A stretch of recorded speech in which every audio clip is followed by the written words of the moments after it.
Case number 115036, State of Kansas v. Yamuna Rizal.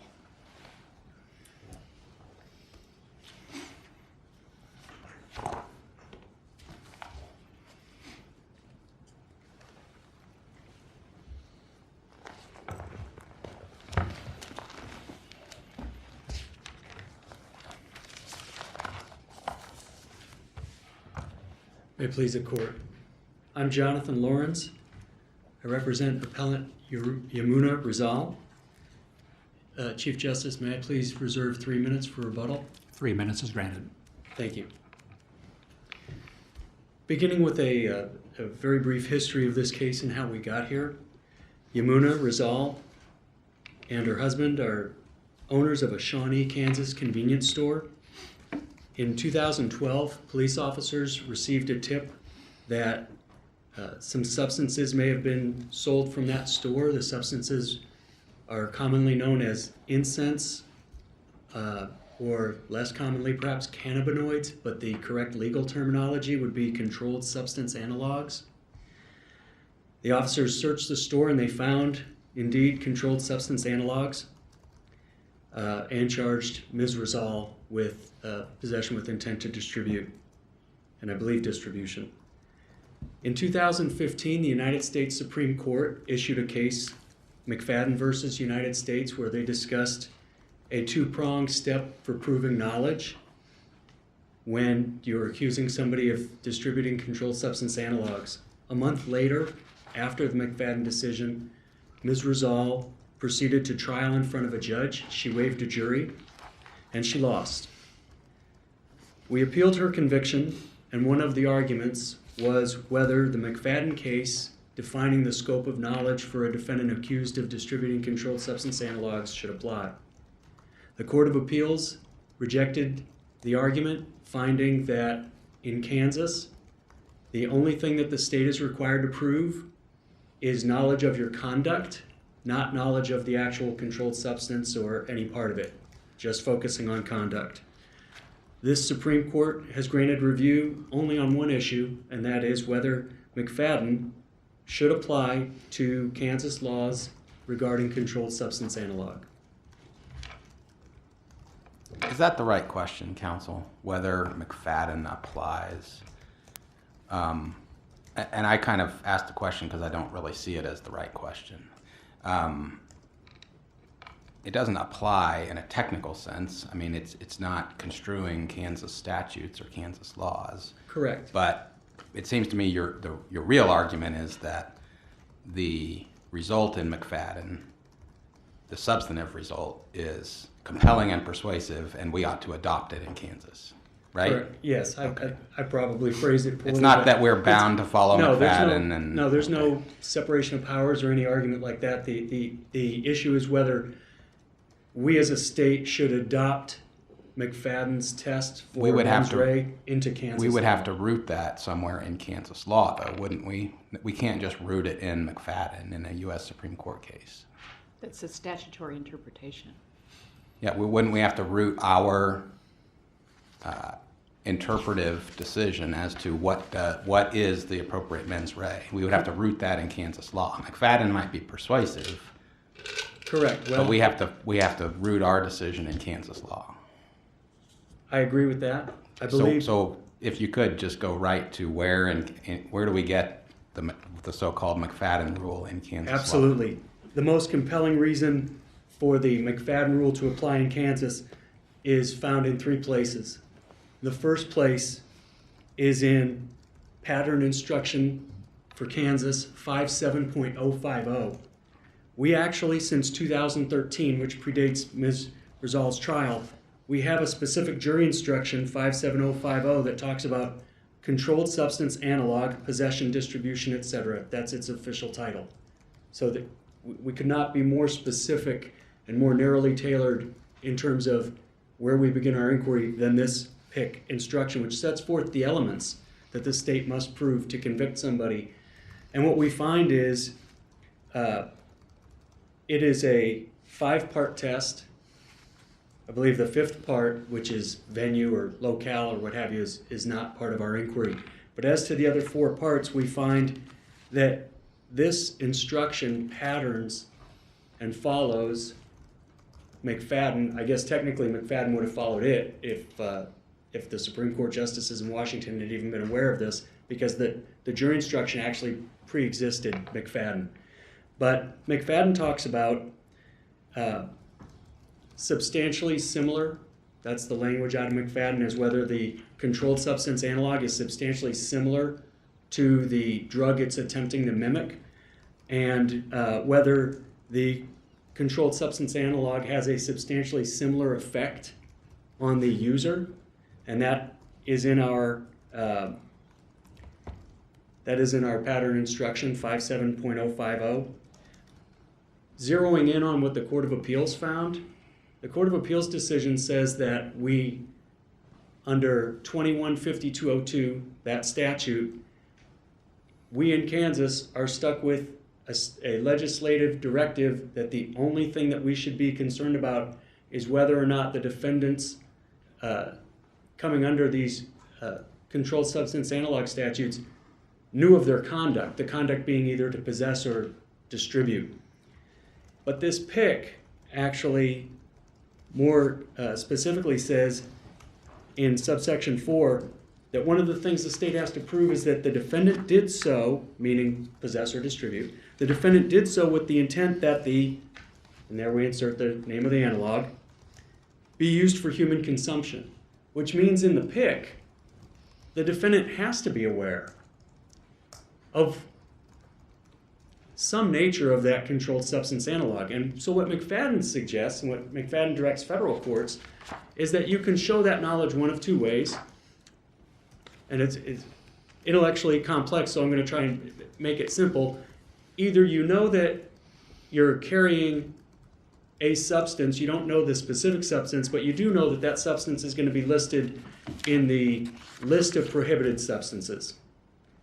Or you may not know the list of prohibited substances, but we can at least show that you knew what drug you had. So let's take, for example, for my way of thinking in preparation for today, it was easier to deal with something more common, such as methamphetamine or heroin. You can be convicted even if you don't know that methamphetamine or heroin are scheduled, is the phrase in federal court, as long as you knew that it was either meth or heroin. Or conversely, if you want to play the card that you have this bag given to you by a friend and you're not sure what's in it, you could still be convicted if you admit, well, I knew what's in it was probably a controlled substance, prohibited substance. So that's the first step, is the PIC. The second step is,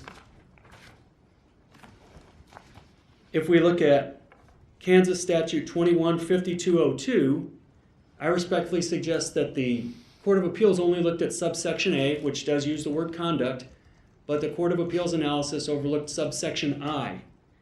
And in subsection I of that statute, we see a person acts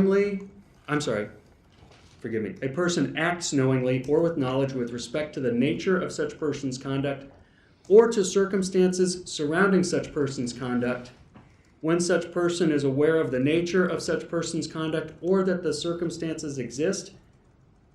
A person acts knowingly or with knowledge with respect to a result of such person's conduct when such person is aware that such person's conduct is reasonably certain to cause the result.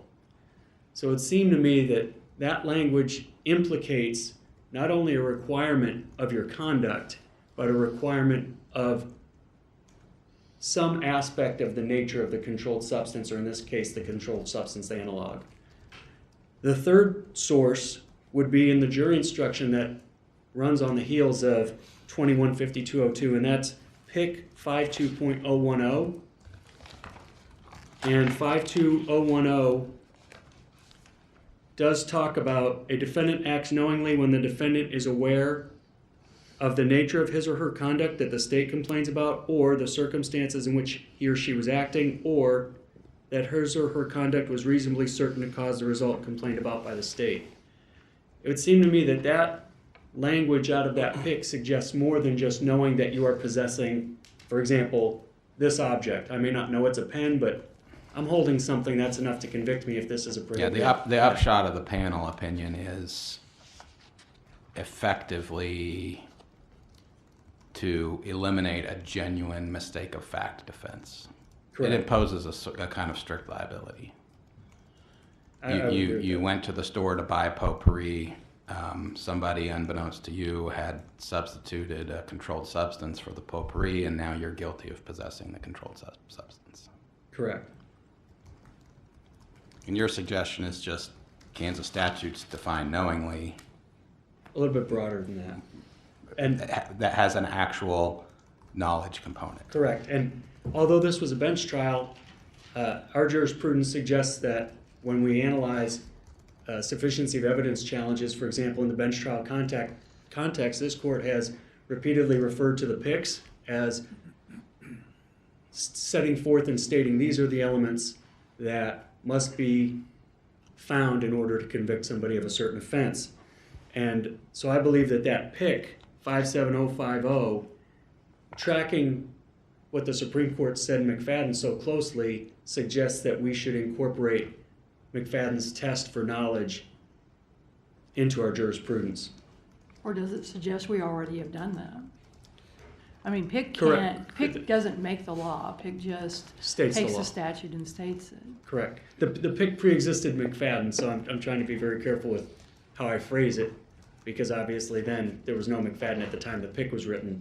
But it certainly was beneficial to me and my position to see that the substantially similar prongs right out of McFadden actually pre-existed in the PIC, and that the PIC actually does have its own separate mens rea requirement in the fourth subsection concerning human consumption. And that leads us into the McCarr decision out of the 10th Circuit, which came after McFadden, but which really broke down McFadden and showed the elements that the Supreme Court intended to impose on courts when we're dealing with controlled substance analog cases. And just in terms of a larger policy argument, I would just ask this court to please consider Justice Roberts' concurring opinion. And if I may, I would close with this. At pages 2307 and 2308 of the McFadden opinion, which is found in Supreme Court Reporter 135. In cases involving well-known drugs such as heroin, a defendant's knowledge of the identity of the substance can be compelling evidence that he knows the substance is controlled. But that is not necessarily true for lesser-known drugs. A pop quiz for any reader who doubts the point. The drugs, dextromethorphan and hydrocodone, are both used as cost suppressants. They are also both used as recreational drugs. Which one is a controlled substance? And that is a hypothetical posed by Chief Justice Roberts, for which he did not provide an answer. But it is what we find in these controlled substance analog cases. In the record on appeal, attached to the district court's judgment at ROA Volume 1, pages 16 to 18 is the lab report. And some of the packages taken from Ms. Rizal's convenience store tested negative for controlled substance. I mean, they're all packaged by the same manufacturer. They were all together. Some flavors, I hate to use that term, but that's the common street term that they talk about when they talk about these controlled substance analogs. Some flavors, one flavor in particular, I believe it was grape, tested negative while the others tested positive. And I think that is illustrated as reflected in Chief Justice Roberts' Well, just real quickly on the facts of the case, even if we agree with you as to the appropriate mens rea for this crime, how does your client get relief? Aren't there plenty of reasonable inferences that can be drawn from the facts that would support the verdict? I would agree with that. I'm not trying to quibble with the question or avoid the question, but the grant of review specifically stated that review was only granted as to the McFadden legal issue and not as to the sufficiency. So I know the case well enough to agree with you, Justice DeGaulle, but that was actually not. You're trying to stay within the constraints as you understand that I we've am, put but on I mean, I you. Fair also enough. want to keep credibility with the court. I would agree with you. There was evidence based on her responses, for example, to questioning, that she knew that they were selling the incense out of the store. It was behind the counter. And she waffled back and forth, but in terms of a sufficiency of evidence argument, if we were to apply the same rubric that we would to a jury's finding, for example, while I would say she quibbled What back would and be forth, the, given that posture, if you're right about that posture, what would be the outcome of this case? What would we do? I think if we applied the standard of review, I think the court would rule against me, unfortunately, because you would harp on her inculpatory statements to the police, and you would exclude No, her I exculpatory. back up. I'm just trying to figure out where, and maybe I should know this better, where exactly your understanding of where we are procedurally. If the only question before us is the legal question of what's the appropriate mens rea, and if we agree with you, then what happens to the case? Is this a case that has to then be remanded back to the Court of Appeals to do what they've already done? I'm genuinely asking what's your view of what happens. And I've struggled with the question in preparing for today. I believe that there was no evidence in the record that Ms. Rizal knew about the chemical structure, for example, or knew specifically which ones were legal or illegal. And ordinarily, I would suggest you would bypass the Court of Appeals and remand for a new trial, but that invokes another, or provokes another question, which is, on a sufficiency of evidence challenge, if I'm successful that McFadden applies. Well, the Court of Appeals made alternative rulings, right? Mm-hmm. They ruled first that it's strict, what I'll call strict liability. But Correct. then secondly, they said even if it's not strict liability, there's still sufficient evidence. But the problem for me is, but the petition for review did not allow me to tackle that second. Maybe that's not your problem, that's our problem, which is a fine answer. I just don't want to be perceived as running from the question. I mean, I concede that there is certainly evidence in the record. If you apply the standard of review that would be applied to a sufficiency of evidence challenge, then you would look at her inculpatory statements and you would prohibit me from talking about her exculpatory statements. But it seemed to me you wouldn't have granted review, for example, if you didn't have something in mind with respect to McFadden and how it should apply. So I was hoping for a remand for a new trial. Evaluated under the McFadden standard. I could- Evaluated under the McFadden standard. Yes, Is Your what Honor. you're saying. Okay. Thank you. Any more questions? Thank you, counsel.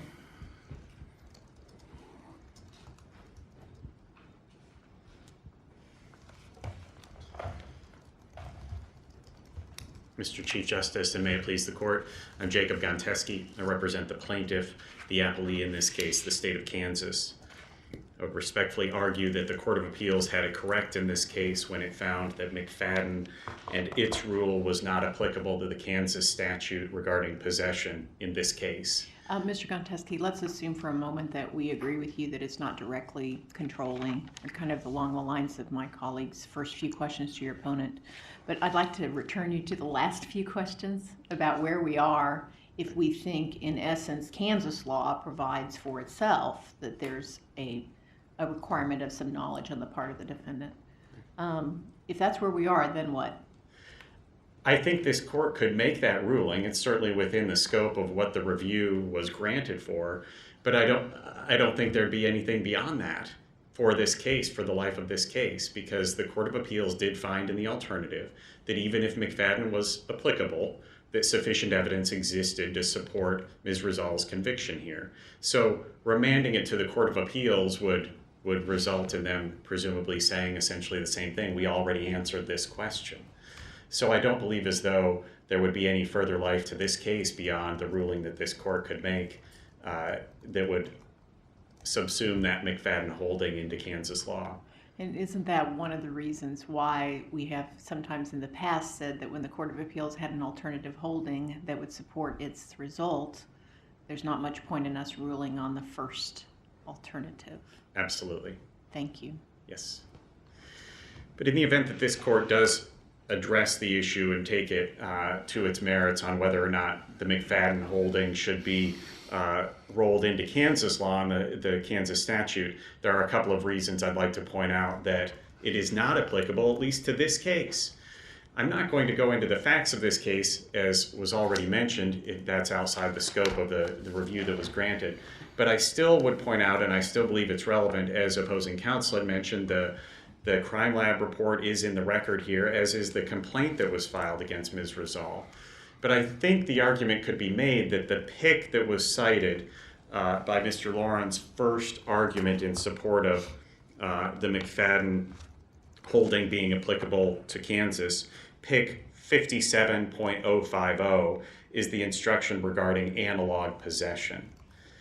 And in Kansas, there is a statute that specifically describes analogs, and that statute is 21-5107B1, which defines analogs, and it uses 3 different factors that are to be considered about having a chemical structure substantially similar, or an effect on a human that is substantially similar, or that an individual represents it to be a substance that would have those effects.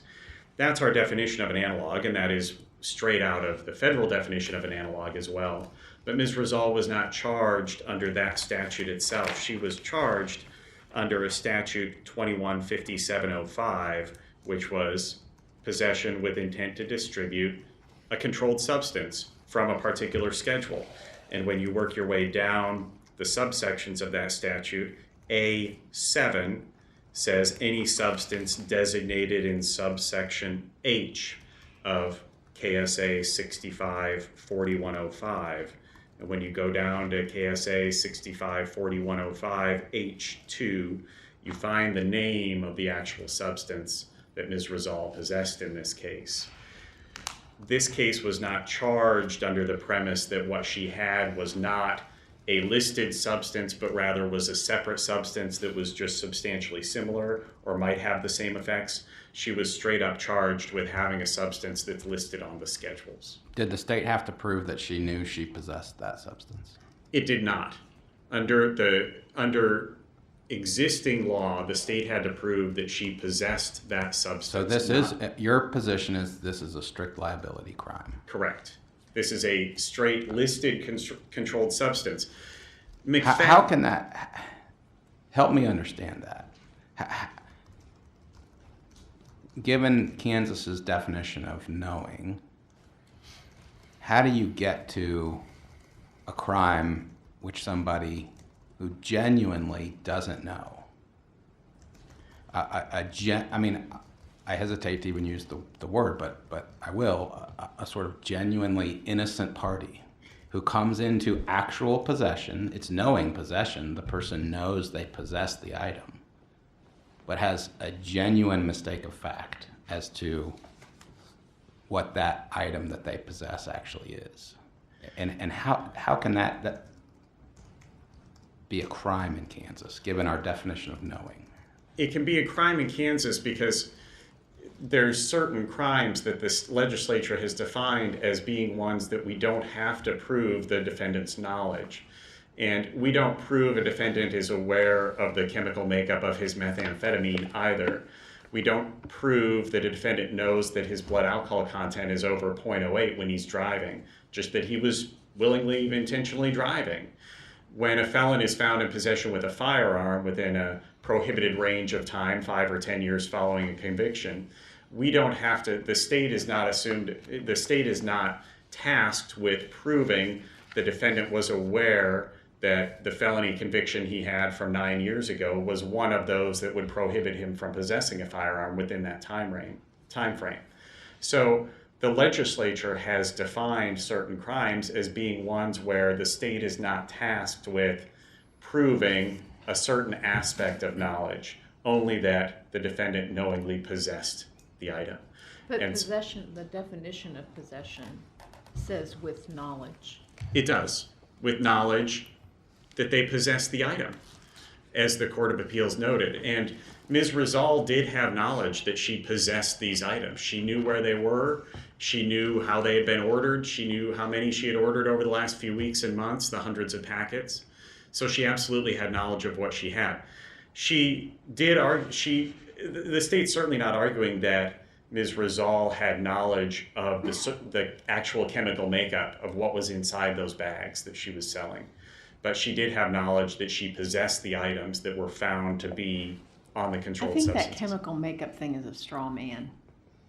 I mean, of course she didn't know the chemistry of it. I mean, most drug dealers can't give you the chemical makeup.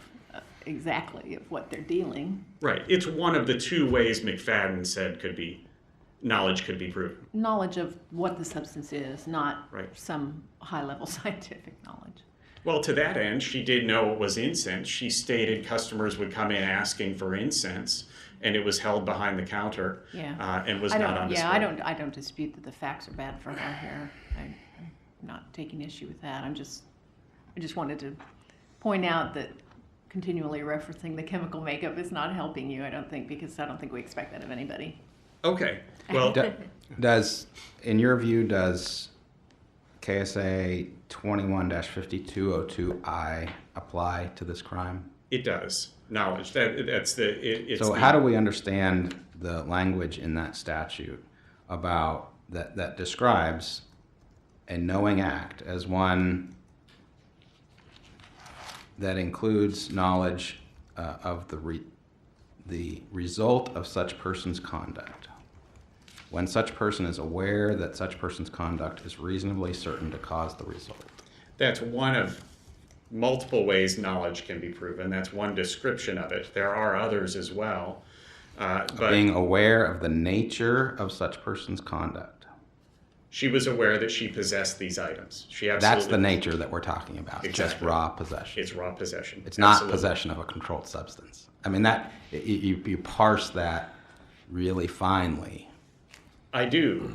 I parse it finely because that's the knowledge that the state is tasked with proving in this case. And as I stated, and there's a case cited to in the Court of Appeals opinion, which parallels this but is not directly squared with it, where a defendant was charged with possession of a substance which was not a controlled substance, which they were presumably selling and offering as a controlled substance.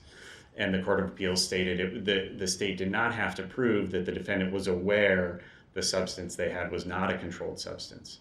Likewise here, the state was not tasked with proving that she was aware that this item was listed on the schedules. In the same definition that my colleague just quoted to you, it also contains language about the circumstances surrounding. Any joy there for the defense? I don't believe as though that's going to save Ms. Rizal and if we're getting into the facts of this case, the knowledge surrounding No, this. let's back up from the facts again. I'm just talking about what the definition means. What does that mean? What are the couldn't the nature of the substance, couldn't the illegality of possession or possession with intent to distribute the substance be one of the circumstances? That's not an unreasonable view. Okay. It absolutely could be. Not an unreasonable view. Likewise, I think simply having knowledge that she possessed the items would suffice as well. Like I stated, there are other contexts in which the legislature has criminalized conduct without requiring the state to prove knowledge of every element or every aspect that's found in the PIC or that is going to be instructed to a jury. The felon in possession of a firearm is the best one I can think of when I think back to State v. Howard, where he argued that he was not aware that the conviction he had on his record was one that would prohibit him from possessing a firearm. And this court said that was not an element that the state needed to prove knowledge of. The state needed to prove knowledge that the defendant actually possessed a firearm. Does the defendant have to know that the item he possesses is a firearm? I don't. We know. don't have a case on that, do we? I don't believe we do. So we're talking about different things then. You're making an apples and oranges comparison. Well, to an extent, it's a different thing, but when it hasn't been addressed in the state, that aspect has not been addressed in the firearms context. That's true. In the situation here, I don't believe as though we need to get too far into the weeds on analogs or the actual chemical makeup when what we have here is a listed substance. Because it's a listed substance, and we're not going through the analog definition, where is the line then to be drawn if we're going to assume the state must prove that she knew that this was one of these chemicals, either the chemical compound that many of us can't pronounce or that she knew it was prohibited? Then is there a line that this court is in a position to draw between these compounds known as K2 or incense or bath salts or whatever they might be versus the more common drugs, marijuana, methamphetamine, cocaine, heroin. Are those going to be drugs that the state does not have to prove the defendant was aware of what the actual drug was? Whereas if we're dealing with one of these lesser known ones, we do have to prove the defendant knew what it was or that it was listed. If a line is to be drawn between those two, I don't know where the support is in any of the statutes on either the prohibition for possession or the statutes that require knowing conduct. What's the best case for you that says, let's just talk about these common drugs, that says possession of marijuana is strict liability? Is there any case, Kansas case, that says that? I don't have a case before you, but I have the statute says as much. Well, we've been arguing about the statute, but Right. I want to know if there's any case law that supports your interpretation of the statute. I don't have a case citation for you in front of me, Justice Stiegel. But what I have is the statute that just bars possession. It doesn't bar possession with knowledge of what the substance is. With that, if there are no further questions, the state will ask that you affirm the Court of Appeals opinion in this case, both finding that McFadden does not apply and that sufficient evidence supported Ms. Rizal's conviction. And that would conclude the case. Any further? Yeah, I have one. What about the cases we've had where the issue is whether evidence of a defendant's prior drug involvement can come in to disprove an innocent explanation? Gee, I didn't know that baggie under the seat was pot. Does that inform our analysis here in some way? It would, to the extent that cases permitting that approach would appear to support the conclusion that the state must prove the defendant Knowledge. knew what the substance Yes, was. some knowledge about the substance. That's what I think too. That's why I asked, and I wanted to give you an fair chance to That say does, those are wrong or. I can't say those are wrong, but that doesn't square with my argument today. Okay, I can acknowledge that we're much. on the same page there. Thanks. Absolutely. Any more questions? Thank you, counsel. You reserve 3 minutes for rebuttal. I wish only to make one point. The state argued, and I saw a few heads nod, that Ms. Rizal was charged under 5705 and charged with the possession of a specific substance, not controlled substance analog. And that would ameliorate any argument I've got about McFadden and about intent. The problem for the state is if we look at that PIC 57.050 and we go to the notes on use, I'd just like to read this. For authority, see KSA 215701, 215703, and then the third one listed is 215705A, and then at the very bottom of that sentence, it also references 654105.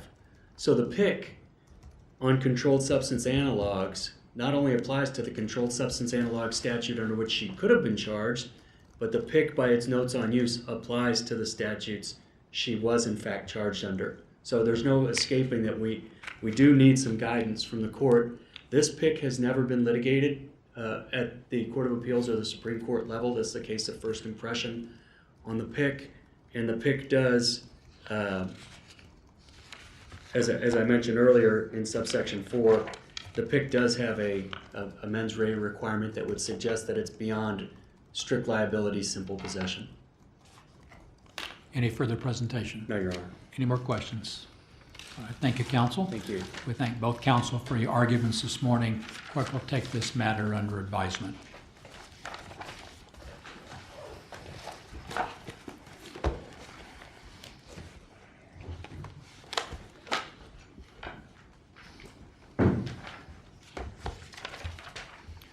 I now call the fourth case on this morning's docket. That is case number 118663 in the matter of L.J. Buckner, Jr.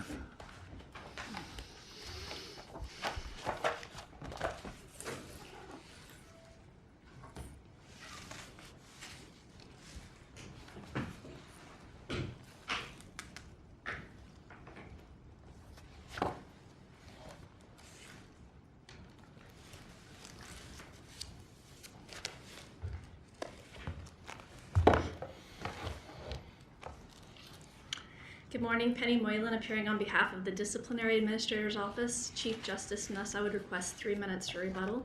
3 minutes is granted. Thank you. As the court is aware, this is original action and discipline. It's a little bit different in that the Disciplinary Administrator's Office has filed exceptions with the hearing panel's report.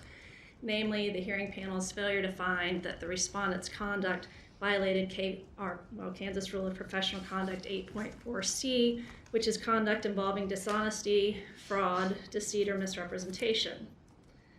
By way of a brief factual summary, the complainants in this case hired Mr. Buckner to defend them in a mortgage foreclosure lawsuit and to also assert several counterclaims against the bank that held their mortgage, and also to assert a motion for punitive damages.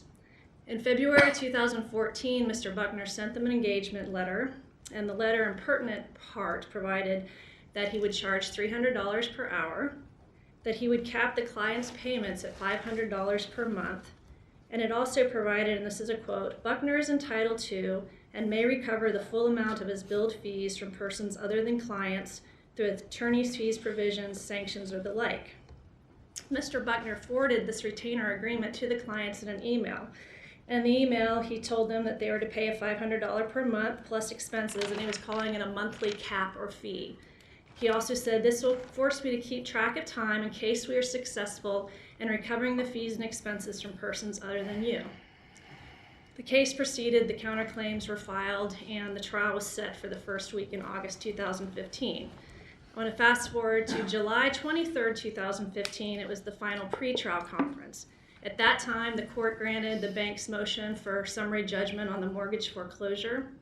And at that point in time, the bank also asked the court to disallow any motion for punitive damages because no motion had been filed. The court gave Mr. Buckner until the end of the day to file the motion, which he did, and he set it for a hearing for July 29th. On July 29th, the court denied the motion for punitive damages. So at that point in time, the case was going to trial the next week on the counterclaims, which included a Kansas Consumer Protection Act claims.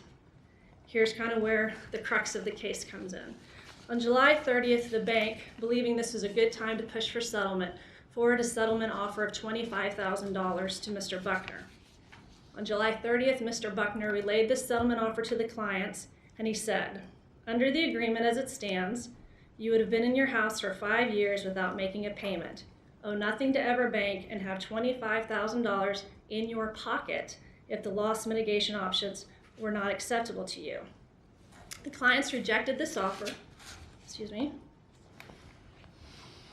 and came back with an offer of $100,000.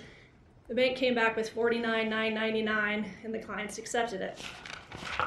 In August, there's evidence that there's emails going back and forth from the clients checking with him about the status of the check. They're getting concerned that they will not have the ability to appeal the mortgage foreclosure if the settlement falls through. On August 20th, the client asked Mr. Buckner for a list of expenses and asked if he can take the August flat fee payment out of the settlement money. On August 21st, Mr. Buckner replied, gave them a list of expenses, and there was a dispute over one of the deposition expenses that he was claiming. On August 29th, Mr. Buckner tells the clients that he's received the check, that he has deposited it, and he will hold it until September 1st, and he's not spent a dime of it. Let me interrupt you there real quick. I was puzzled how this check got made out just to him and not to the clients and to him. There was testimony at the hearing that the clients asked Mr. Buckner about that, and he said it was just the standard practice to do that. The bank's attorney also testified that they understood there was no discussion that this was going to Mr. Buckner's attorney's fees. The settlement agreement provides that each party will bear their own attorney's fees. They said they just wrote it out to Buckner Law Firm, LLC, with the understanding he was depositing in his trust account. That's just contrary to any settlement I ever did in 29 years of practicing law. That it would typically be in the client's and the attorney's name? Yeah. On September 1st, the client sent a calculation also. On September 1st also, Mr. Buckner dispersed $3,000 to the clients. They were required to move out of the house as part of the settlement agreement, and they needed the money for moving expenses. After that $3,000 was dispersed that same day, the client sent an email to Mr. Buckner and said, thank you for the $3,000. They conceded the deposition expense that they were having a dispute over, listed out the expenses, listed out the $3,000, listed out the $500 payment, and said, please remit us the remaining of the settlement of $43,000 and some odd change. For the first time now, the clients hear from Mr. Buckner that there's going to be a problem. When he replies in an email, says, nice try, let's chat. Client immediately emails him back. They have a conference call the next day where Mr. Buckner basically says, I'm going to keep this. I'm entitled to keep it for my attorney's fees. I'll give you $13,000 and some, and I'll keep $30,000 for my attorney's fees. Again, the documentary evidence from there on out shows that the clients dispute that. They said we would have never settled this case if we thought you were keeping it for your attorney's fees. Basically, communication shut down. The clients take various actions. They file a motion to enforce a settlement agreement with the trial court. They serve that upon Mr. Buckner. He does not show up. They send a request with the Kansas City Metropolitan Bar Association Fee Dispute Committee. He does not respond to that. They even contact the mediator. And the KCMBA Fee Dispute Committee is who told them you need to file a complaint with our office, which they did. At the hearing, there are two clear positions taken. The position by our office on behalf of the clients that they settled this case, they believed that they were dismissing their counterclaims, and they were getting the settlement money minus the expenses they owed to Mr. Buckner, plus the $500 payment for August. Mr. Buckner's position at the hearing was, no, pursuant to the language of my engagement fee with them, I was entitled to recoup my attorney's fees from other parties than the clients, and so because my fees exceeded the $49,999, I was entitled to all of it. That was it. There was no other positions taken. I looked through, I spent more time than I wanted to looking through all the file, trying to figure out where the $43,000 is, and the conclusion I came to is that he spent it. Now, Correct. Is it sitting, it's not sitting in a bank account? No, it's not. Subject to trying to get all this sorted out? Correct. Okay. It's gone. So the panel So the found, bottom line is that his clients got zero actual cash, other $3,000. than the $3,000 moving expenses. correct. The panel found, well, you know what the panel's violations were. I'm just going to go to basically our argument why there should have the clear and convincing evidence support a finding of an 8.4C. You guys know what the standard review is. You consider the evidence, you consider the findings of the panel, and you consider the arguments of counsel in determining whether there is evidence that causes the fact finder to believe the truth of the facts asserted is highly probable. My brief lays out both the findings by the panel as well as the evidence of record that indicate that Mr. Buckner's conduct here was dishonest. I cite you the case law that says, dishonesty. I'm sorry to interrupt, because you've got a good stream of thought going, but just for clarification, is the question before us a question of fact or a question of law? I believe there are sufficient findings of fact made by the hearing panel that support a conclusion of law that Mr. Buckner's conduct So you're not violated asking 8.4C. us to overturn a factual finding by the panel. You're suggesting the panel made an error of law in not coming to the appropriate conclusion based on the facts that they did find. That's correct. I do take some issue with some factual findings regarding aggravation, but I don't even know if that's of any sort of material consequence. But as far as 8.4C, I believe you can look at the undisputed factual findings made by the panel and conclude as a matter of law that 8.4C was violated. And we don't have to find dishonesty, because 8.4C involves other misrepresentation, Fraud, deceit, fraud, misrepresentation. that sort of thing. Is dishonesty a lower standard than those others? Is that the lowest in that list in 8.4C? In my opinion, it is based upon the decision from another jurisdiction defining under the rule, plus this court on another case. I mean, dishonesty basically can show a lack of straightforwardness. And I say in the brief, even if you give Mr. Buckner the benefit of the doubt and say he truly believes that he was entitled to this and did nothing to lead his clients to believe they were going to get that money, that you see the findings made by the panel that fee agreement was misleading and confusing. You see his conduct where he tells them you'll have $25,000 in your pocket. And then at the hearing, when I asked him to explain what he meant by that, he said, well, because they were the ones with the claim against the bank. And so they were entitled to get it from third parties, and then I was entitled to get it from them.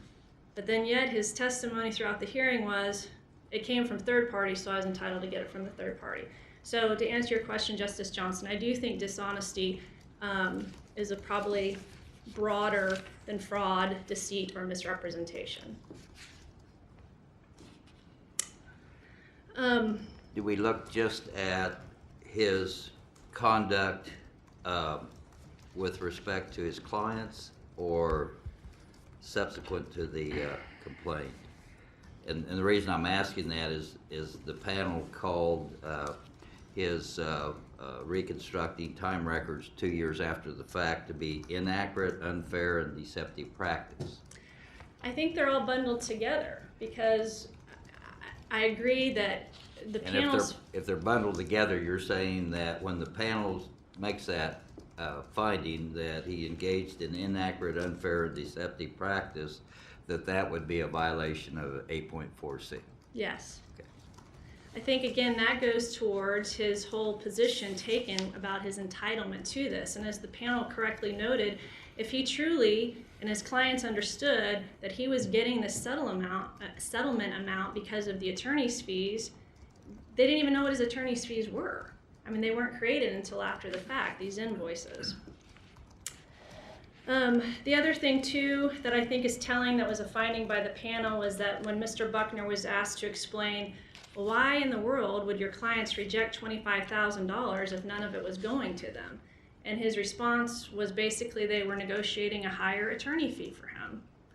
The panel found that this is troubling because it is inconsistent with other probative evidence. Again, I think that supports a legal conclusion that his conduct in here was dishonest. I know that each case is adjudged on its own facts, but this court's case law is clear. When an attorney engages in dishonest conduct toward a client, converts their money, disbarment is really the only appropriate sanction. But we don't have to find dishonesty, and we don't have to find intentional rather than knowing in order to disbar, do we? That is true. In fact, I think N. Ray Quinn talks about that issue, that intent is not, you don't have to establish intent. I believe it talks about that in the notes under 8.4C, that intent is not a requisite element of finding dishonest, fraud, or misrepresentation under 8.4C. So we just asked the court to determine that the clear and convincing evidence of record as found in the panel hearings findings of fact supports a violation of 8.4C and impose a sanction of disbarment. Do we have any further questions? Thank you, counsel.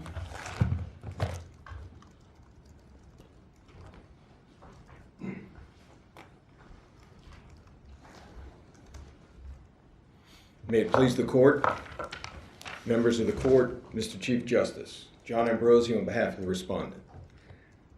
Counselor, before you start, I want to clarify there was a negotiation.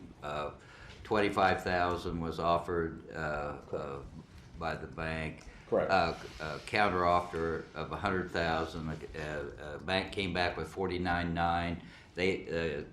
His clients came back with $75,000. Bank says no, $49,900's the max. And you're saying that all of that negotiation on behalf of his clients was so that we could put more money in his pocket? Correct. As ludicrous as that may sound, that's exactly what I'm saying. Then and that's what the if panel that's, felt. Just a second. If that's the case, then why would he tell them that on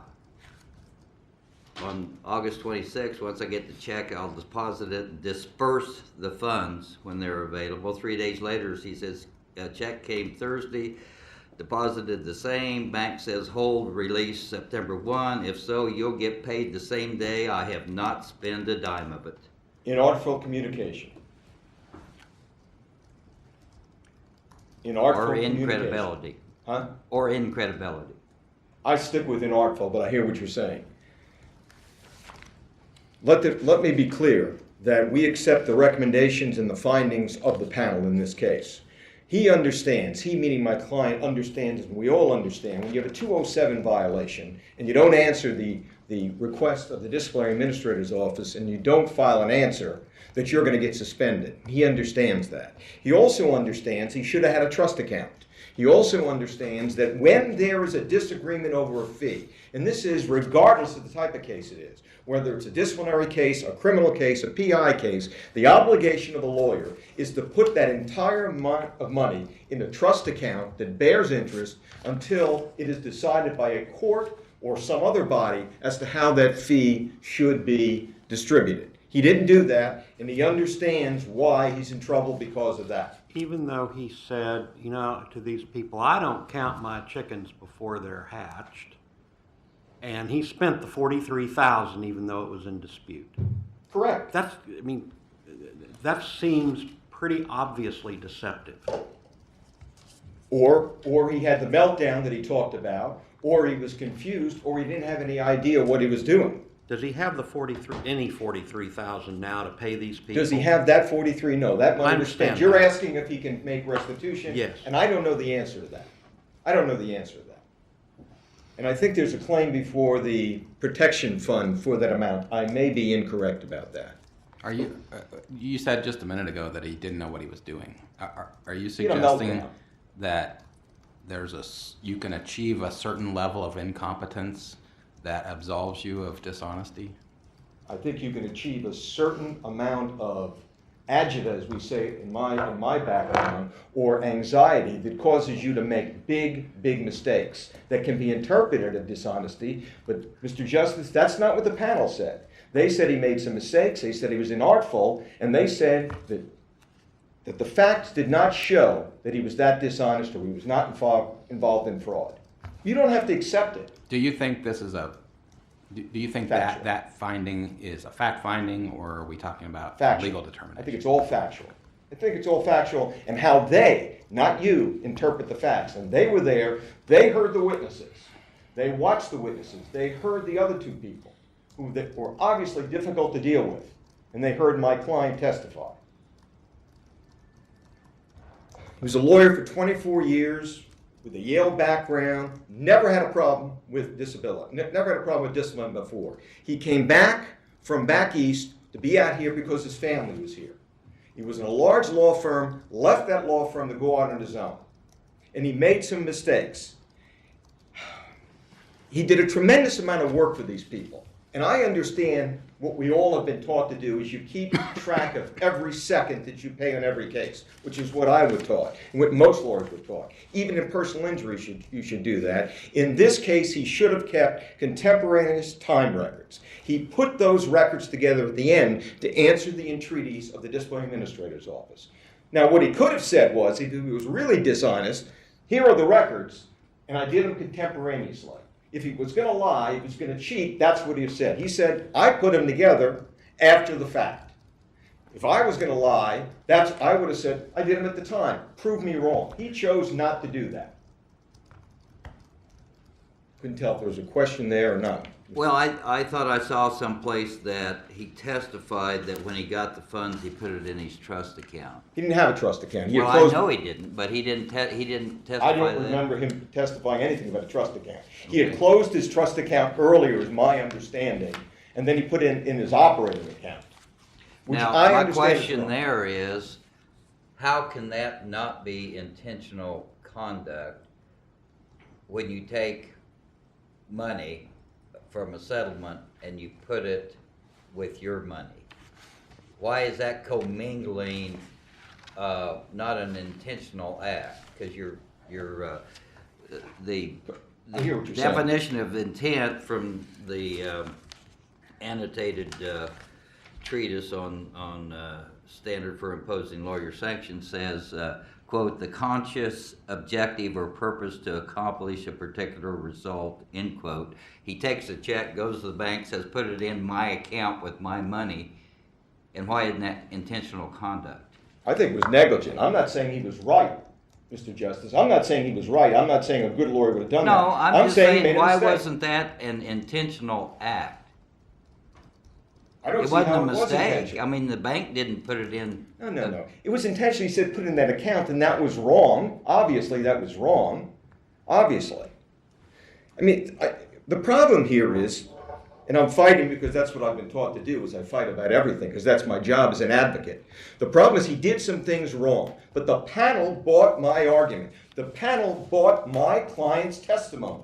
The panel bought what he said, and they didn't think he did anything that was a disbarment offense. And I think that's important.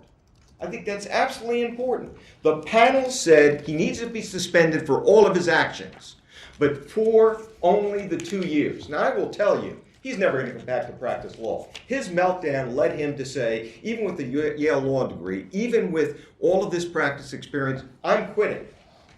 And what happened after that meltdown? He worked in a warehouse, in a blue-collar job, not that I'm denigrating anybody who does a blue-collar job, in order to pick up his psyche to the point where he was able to close out the cases he had. Now he works in a position with a publishing company that is not, he doesn't have to be a lawyer for, it's almost a clerk position in order to feed his family, because he doesn't want to practice law again. I don't think he'll ever come back again. I'm asking you to follow the recommendation of the panel. And that deals with the 207 violation, and that deals with the other violation, the commingling and everything else. If there are no more questions or arguments with me, my client would like to address the court. Very well. Thank you.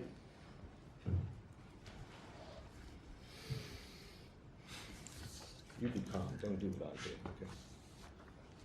May it please the court, I'm LJ Buckner. It's really hard to sit here and have my conduct talked about in this way. I can tell you I've worked really hard to do right and to bring honor on myself, my family, and the profession. I apologize to the extent that I have not done so for myself, my family, or our profession. My wish is that, and I know that you will, read the record carefully. And with that, I respect your judgment. Mr. Ambrosio represented that you do not intend to practice law anymore. Is that what you're thinking, or tell us about that? You know, where I'm at now, that even possibility is far off. You know, we're here asking to support the panel's recommendation of 2 years. You know, I'm in a job that I could work for the rest of my life, and that's my plan. I don't intend to practice law. So. Do we have any more questions of either counsel? All right, thank you both.